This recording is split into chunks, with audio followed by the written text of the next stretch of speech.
Alors, on va commencer le message par lire un verset, même un chapitre très connu, qui est Ésaïe 53. On va commencer par le verset 5. Nous l'avons considéré comme puni, frappé de Dieu et humilié. Mais il était blessé pour nos péchés, brisé pour nos iniquités. La grande majorité des croyants, et j'en faisais moi-même partie, avant que le Seigneur me révèle les choses autrement, pensent que Ésaïe 53, c'est un chapitre uniquement destiné à notre Sauveur Jésus-Christ, et on y voit Ésaïe, bien entendu, prophétiser sa future mission. Alors laissez-moi vous montrer quelque chose de différent. On va un petit peu sortir des sentiers battus. Je prendrai donc pour cela un exemple concret, issu de l'expérience vécue. Un croyant qui pêche et qui s'endurcit finit non seulement par ne plus voir ses péchés, mais par s'en séparer faussement en les attribuant à une autre personne. Ce cas de figure est malheureusement un classique dans les assemblées. Le pécheur voit ses propres péchés chez les autres et il finit par les accuser des mêmes fautes. Ainsi, il n'est pas rare qu'un voleur traite une autre personne de voleuse afin de se disculper du délit et d'attirer les mauvaises pensées sur d'autres. Regardez bien dans les églises la stratégie diabolique qui s'est installée. Beaucoup considèrent les autres comme punis et frappés de Dieu. Ne voulant pas se repentir, ils ont opté pour l'accusation. Ainsi, lorsque vous révélez un péché caché à une autre personne, plutôt que de vous en remercier, ce genre de croyants vous accuseront du même péché. Et même plus, ils vous lieront les mains en répandant l'information aux autres.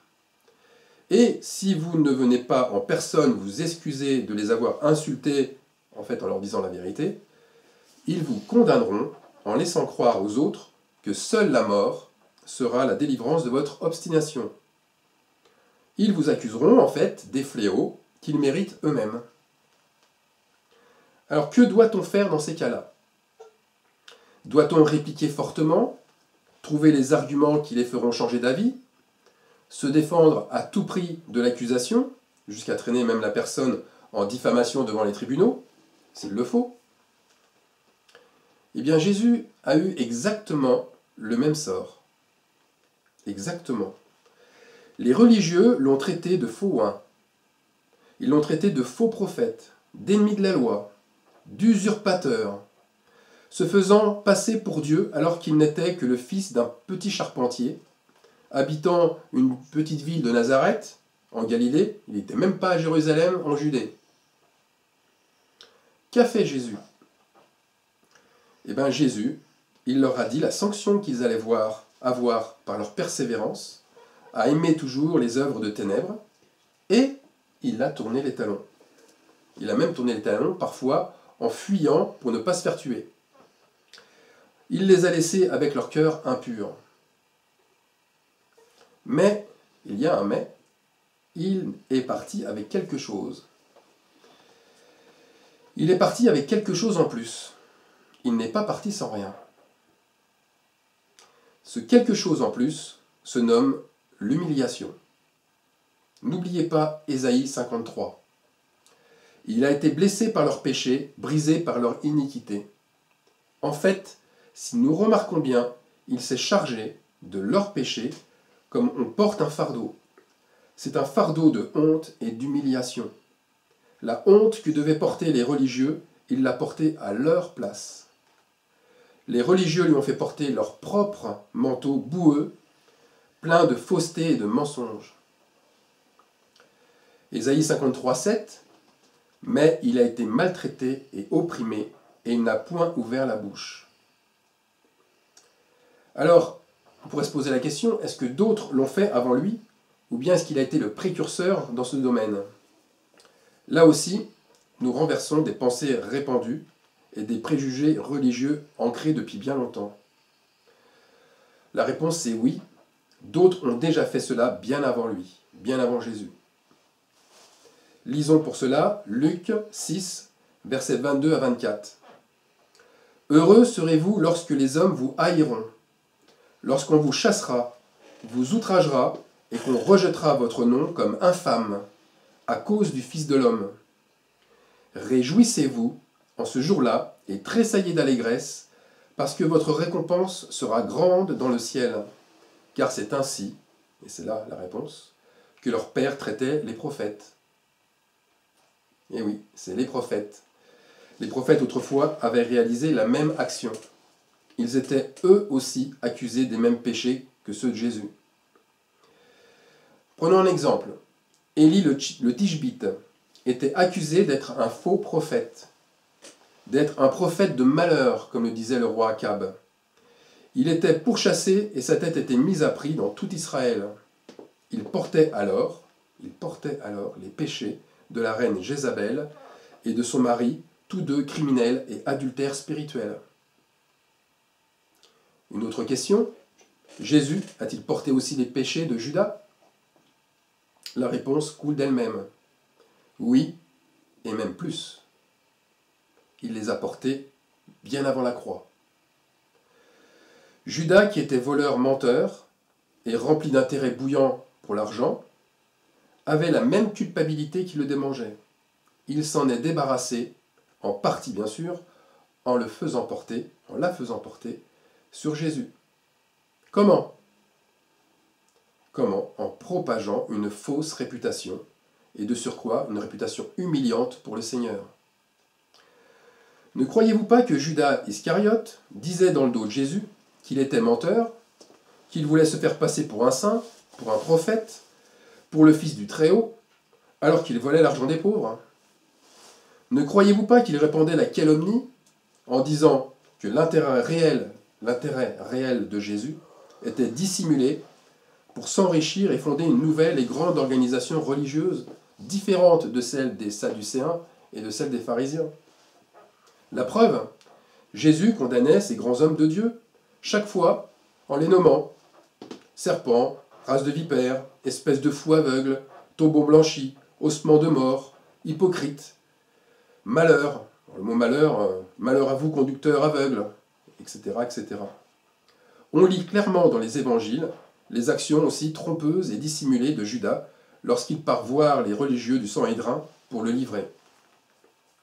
Et en fait, que Jésus, qu'a-t-il fait ? Il le laissa faire jusqu'au bout sans le retenir.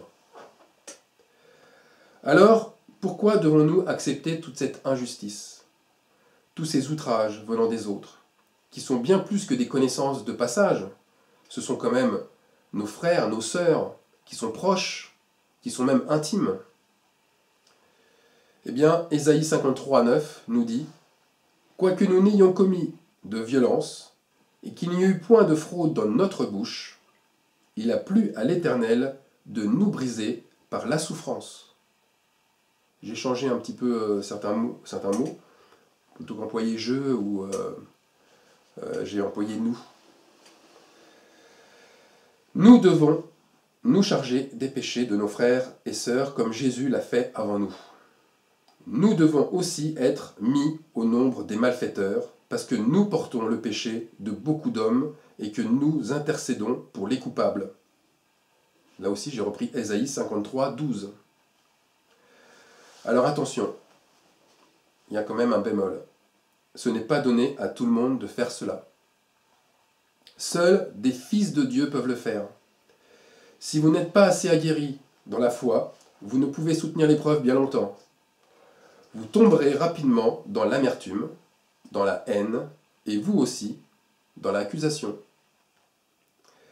Il vous faut indubitablement le Saint-Esprit, mais en plus l'effusion. J'avais parlé de bouteilles récemment. Et bien, une bouteille entièrement remplie, là où la loi et la grâce arrivent à ras-bord, sont indispensables pour le disciple. Voilà pourquoi vous avez besoin d'un baptême de feu. Vous avez besoin d'être renouvelé sans cesse pour garder votre paix et que votre cœur ne se trouble point. Un des miracles les plus impressionnants se trouve bien dans cet acte d'amour, de porter les fautes des autres. Voilà la signification de « tendez l'autre joue ». Car l'humiliation pour vous est double. Première humiliation. D'abord, on vous accuse injustement d'un péché que vous n'avez pas commis. Première claque. Puis, deuxième claque, n'attendez pas les excuses de celui qui vous a donné la première gifle, il n'y aura pas de réparation. Au contraire, la violence va s'amplifier, il va s'en servir encore plus contre vous, il va critiquer votre lâcheté, ou il va se donner la gloire en se vantant que c'est lui qui vous donne la leçon. Et quelle leçon! Il se chargera lui-même de choisir et de vous attribuer la sanction méritée. Tout comme avec Jésus. La question, elle est là. Acceptez-vous cela? Êtes-vous prêt à accepter autant d'opprobre, d'injustice et d'humiliation? Moi, pour ma part, je dis oui, oui, oui, 3 fois oui. Alors suis-je un masochiste? Je ne crois pas, non. Mais je fais les œuvres que mon Père a préparées pour moi. En cela, je fais plus que de partager une parole avec lui, je partage sa gloire. Et si je vais au bout de l'épreuve, j'aurai vaincu.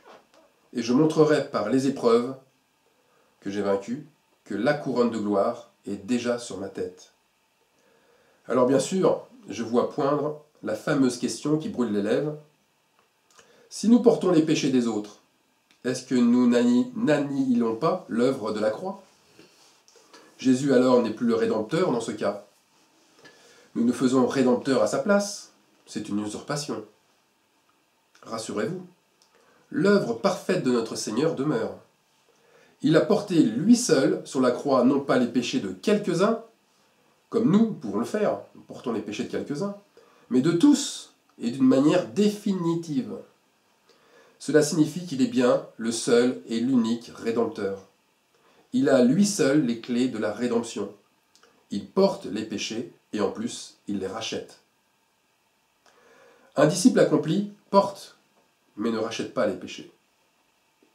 Nous avons les clés qu'il a données à Pierre, qui lui-même a transmis aux disciples. Ce sont les clés du royaume seulement. C'est déjà énorme, vous en conviendrez. Nous portons les péchés des frères et sœurs aveuglés, le temps qu'ils retrouvent la vue. Cela peut prendre beaucoup de temps, comme peu de temps. Ce n'est pas dans notre pouvoir de décider. Mais nous partageons aussi leur temps d'épreuve, en portant leur fardeau, tout comme Jésus le faisait lui aussi de son vivant. N'allez surtout pas croire que Jésus a porté les fautes uniquement sur la croix. Il ne faut plus croire à cela.